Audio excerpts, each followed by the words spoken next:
What's going on, guys? Welcome back to the channel. So in this video, I've got a collection of 5 fragrances that are great for the summer, in my opinion, across a wide range of price points. One that's even on pre-order right now and is not currently available for you to smell yet, but I can't stop praising because I just love the damn thing and I love wearing it. You'll see when we get there.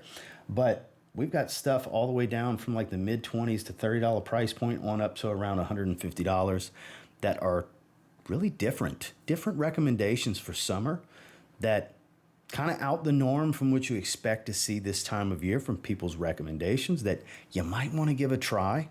It's going to be a little different and maybe make that much more memorable of a summer for you. So let's talk about them. Stay tuned.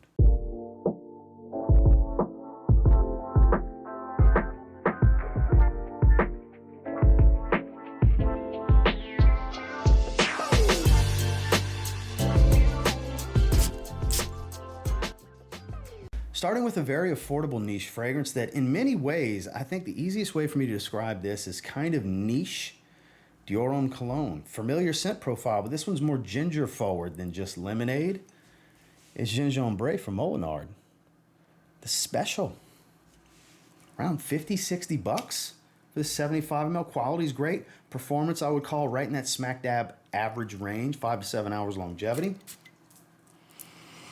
It's just bright, uplifting, watery citrus, crisp ginger that's not too spicy. This is so good. This is so good. This was an easy, obvious choice. That's why I wanted to start the video with this one, because not too many people are going to give this a look. It's really good. Again, if you've ever liked that lemonade scent profile, picture Jimmy Choo Man Ice, Dior Homme Cologne, Chanel L'Homme Sport Cologne, Mercedes-Benz cologne, fragrances like that, all of that pile of greatness I just named, this might be better than all of them. Well, let's say neck and neck with Chanel L'Homme Sport Cologne, because that's special too. That's got some real development. But this, man, the quality is magnificent, especially for the money, and it'll surprise you. Maybe give this one a try this summer. It's Molinard Gingembre.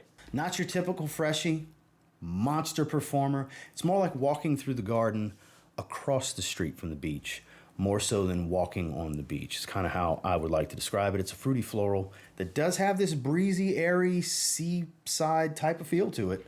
It's Rasasi al Shaghaf pour Homme, and you can get this one for around $25 to $32 range. I forgot to look. It's cheap.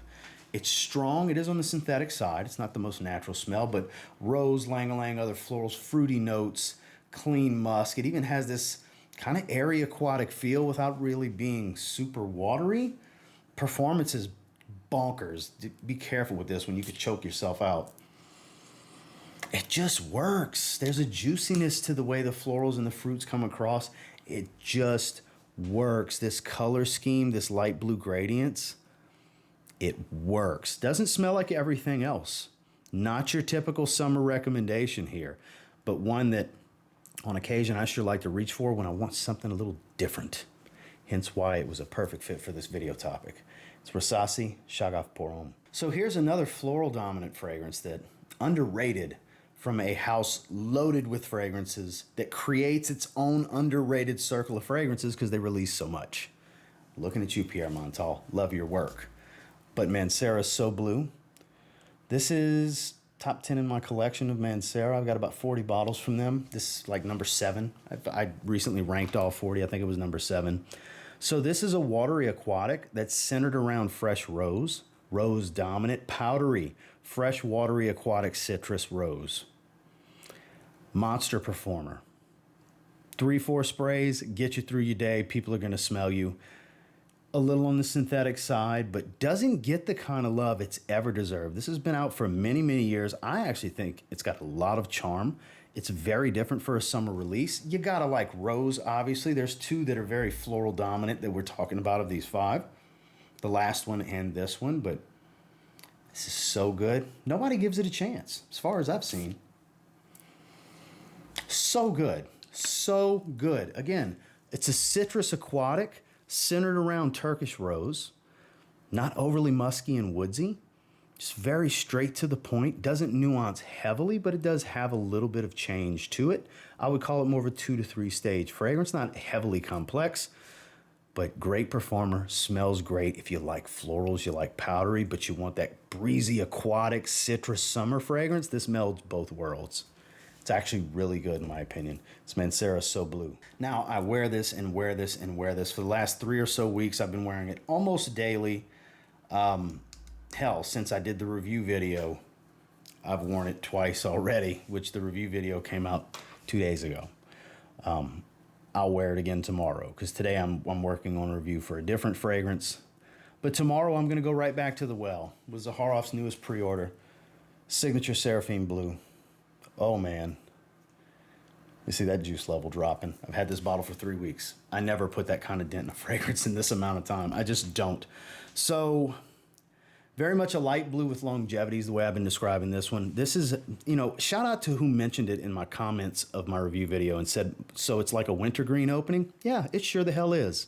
I don't know why I didn't think about that, but I'm so using it. Shout outs to you. You know who you are. Make yourself known if you see this so I can give you your credit. But very much a wintergreen, fresh type of opening because very centrally focused on fresh green aromatic. The apple's not real dominant here. You get lavender, rosemary, and eucalyptus kind of star at the top.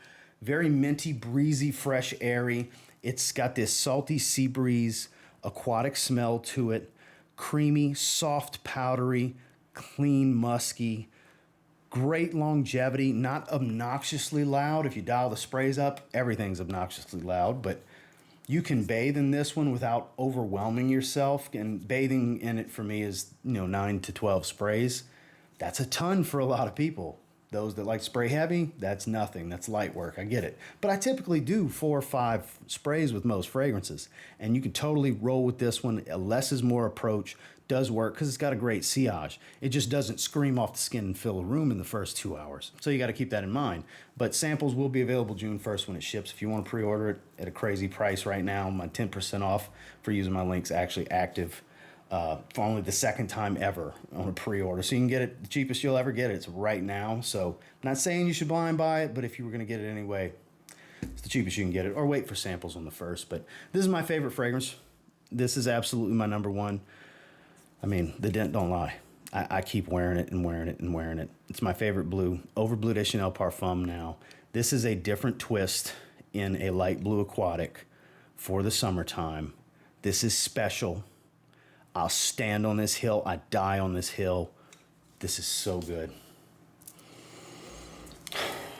Now look, if you don't like eucalyptus, be wary because it is centrally focused on that eucalyptus. But man, it's so well done. It's so well composed. The resins here give it the depth, add some creaminess, slightly balsamic, very aromatic without a bunch of woods. It doesn't have the sandalwood and the oud and all those typical signature Pour Homme DNA woody nuances. It's all about green, slightly floral, fresh aquatic. You got red seaweed and sea notes to give you this breezy, salty, airy aquatic smell. Masterpiece of a blue fragrance. Zaharoff Signature Seraphine Blue. And last but not least, we're talking about a hype beast. If you like watermelon or you like Invictus, you'll like Dumont Nitro Red. Beast of a performer, playful, youthful, attractive. You might get told you smell like a teenager. Look at him, tell him you know you smell good, and to quit hating. And you move on, because you will smell good. Man, is this good. Similar to Hawas and Invictus, but it doesn't have the spice of a Hawas. It's not as scratchy and synthetic as Hawas and Invictus. I'm not saying it's a natural niche smelling fragrance, but for what you're going to pay in that $30 range, this is damn good. This is my favorite Dumont fragrance. I've been doing a lot of reviews on Dumont fragrances lately. That's what I'm testing today. Dumont Celerio Elysium, which smells like Montebaco Intensivo. Montebaco Verano, kind of blew my mind. I wasn't expecting that. I didn't know what it was going to smell like. It's actually really good. But this is my favorite. It's the most fun, youthful, playful of the bunch. It's a beast performer. This will get you a compliment or two. You're either going to get told you smell incredible, oh my God, what are you wearing? Or you might get somebody that wants to tell you it's a teenager fragrance. Because it is youthful, it's playful. It's based around Invictus's scent profile with a lot of watermelon. Like picture a watermelon Jolly Rancher. Drop it into a bottle of Invictus. Here you go. I quite enjoy it. I love fragrances like this, so it was easy to recommend. Dumont Nitro Red. Well, that's the 5 that I have for you today. And until next time, do me a real quick favor. Go ahead and like, comment, subscribe because I do appreciate all the feedback and I love hearing from you guys. Of these 5, what have you tried? I know you haven't tried Seraphine Blue yet because I'm the only person with a bottle currently. But those bottles will be hitting sooner than later. Samples will be available on June 1st at launch. I highly encourage you check that out. I highly encourage you check all of these out. Sample all of them when available. Blind buy at your own risk for anything that you choose to do that with. I get it. Most of you watching are adults and you can do whatever the hell you want. I do the same, so I get it. But until next time, I will say if you get your hands on any of these 5 recommendations and you give them a spray this summer, pretty confident you'll thank me later because you'll be kind of breaking the mold of what's the typical stuff for people to wear in the summer. Have a good one, guys.